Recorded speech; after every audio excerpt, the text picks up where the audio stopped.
We had started Wahl+Case, a recruitment firm in Japan. And the idea was to innovate globally and kind of do that. And we were doing like different tech companies. I think we launched 5 kind of projects, whether they were full companies or not. And they all failed. We were doing tech recruitment. So we were seeing what kind of startups and things were trending in Silicon Valley at the time. There wasn't this startup culture at the time. So much has changed. It's amazing how fast things change and how fast things normalize in Japan is incredible.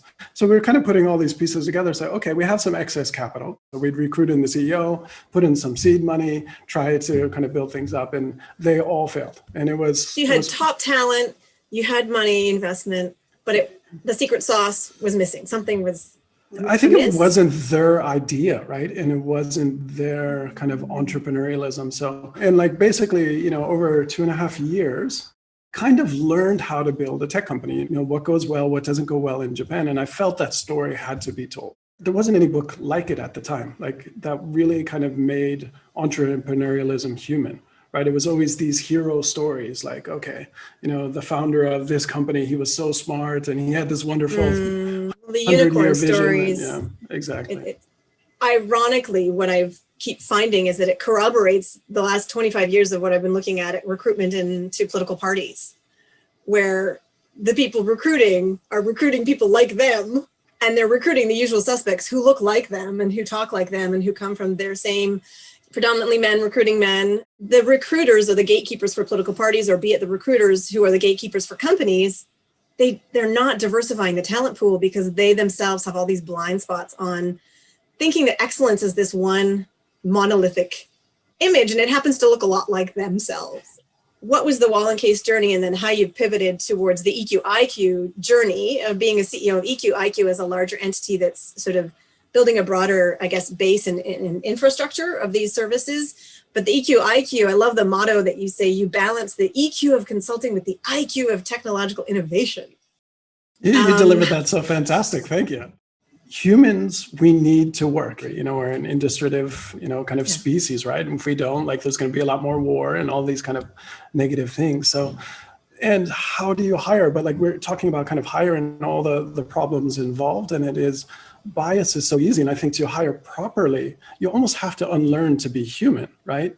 It's, okay, I want to hire somebody great and I need to trust them, right? It's that trust component is there. It's easier to build trust with somebody who has 5 commonalities with you, right? 5 kind of things. And a company is busy and they have a lot of stress and they've never been trained properly. So they're going to easily kind of fall into those type of patterns, right? And this is what we want to solve. And this is what I wanted to solve with the company.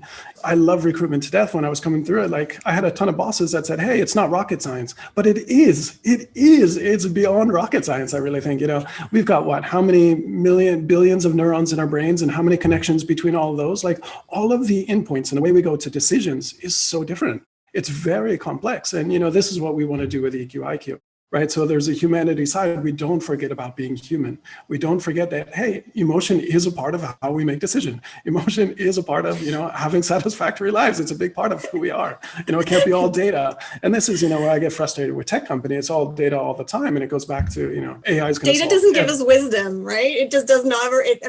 Data requires critical thinking skills and high level analysis to really weed out the noise of data. And what is the actual core data that gives us evidence-based decision-making that is generating wisdom and wise practices, right? I think that is so wise and so true, yeah. But sometimes I feel like the big data, we need to have big labs and big data, and as if you could bypass humanity and wisdom and ethics and political philosophy. And why are we doing this? Those are my current pet peeves. And, I think I could go on rants on that, is we are human. Storytelling is critical to humanity, and if you want to do anything, our happiness comes from communication and mutual understanding, right?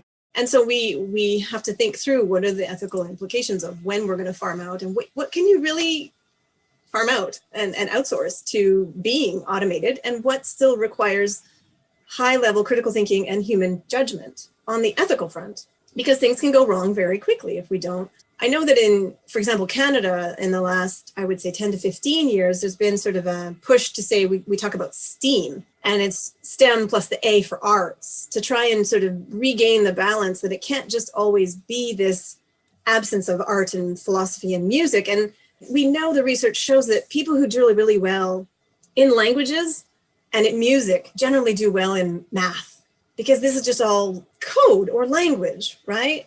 Those are skills that we are forgetting is part of coding. It's part of math, it's a part of logic, and it's a part of how we think through connection and community. What you would say and how you would say it in Japanese, and the cultural norms around connection and community and shinrai kanke, right? Like how like relations of trust plays out in how you speak the Japanese language is quite different from how you speak trust or linguistically perform trust in English.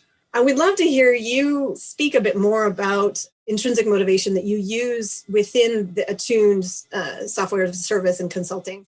Yeah, absolutely. Like I'm still excited about the last one. So like STEAM, that's the first time I've ever heard that. I really wish Canada could have a larger voice. I'm sure they try. Oh my God, but you and me both. Like it's, it's too much dominated by Silicon Valley, and I think it's very myopic, right? But like STEAM is fantastic. And I think I really wish whatever I can do to help, but please, you're doing something great with this. Like I think that needs to be said more and more people to understand that.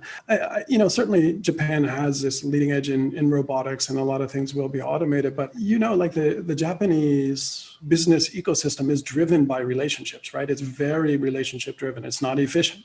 There's still fax machine. There's still horrible forms you have to fill out, right? In Japanese, there's more words of trust than there are in English. Like trust is broken down to kind of different things. And when it comes to work, there can be shinyo, like you can trust somebody to complete their task. And then there's shinrai. You trust them as a human, like a deeper form of trust.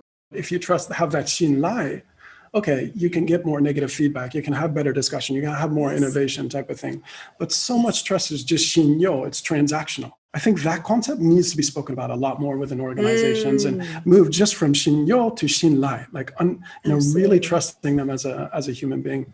So on to intrinsic motivation, yeah. So like going back to helping people make better decisions when it comes to I've interviewed thousands and thousands of people, and I'd ask people, okay, what are you motivated by? This was kind of the inspiration to do it, because that motivational alignment with somebody entering a new organization and what that manager can provide, how they communicate. Intrinsic motivation is connected to somebody's value systems. So it's connected to their values towards work. So what you value equals what you're going to prioritize, the goals that you're going to set. And these connect to your intrinsic motivations, which is more sustainable than extrinsic motivation. Extrinsic will be more incentive based, okay, here's a reward. Okay, so we're going to have a competition for this week, okay, who can make the most number of phone calls, for example. It's basically in the wording, like it's something coming from the outside to try to motivate you, right? But it's quite short term, like it doesn't last. There's lots and lots of research that it's not sustainable, and it ruins creativity.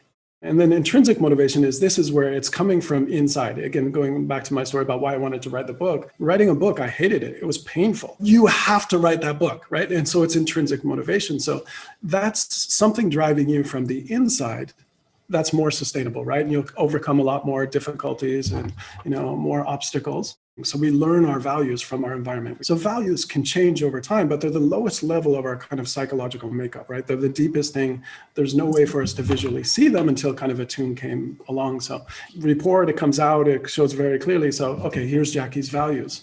Here's Casey's values. Here are my intrinsic motivations. And then we can map out the team. We can map out the gaps between individuals. And what we found is intrinsic motivations are like a fingerprint. They're very unique. There's 1.7 million different combinations. But now, like just graphically, we can see, okay, it no longer becomes emotional. I can just understand that they are different, and we have a shared common language, and we can communicate a little bit. Then we should be able to work together and build trust. But unless that, okay, it can become very emotional if we have different values, right? We bring it more kind of objective ways. So it can deepen communication, can deepen trust, and adds to that diversity and inclusion. And because it's kind of the intrinsic motivation, it creates room for more creativity and more innovation.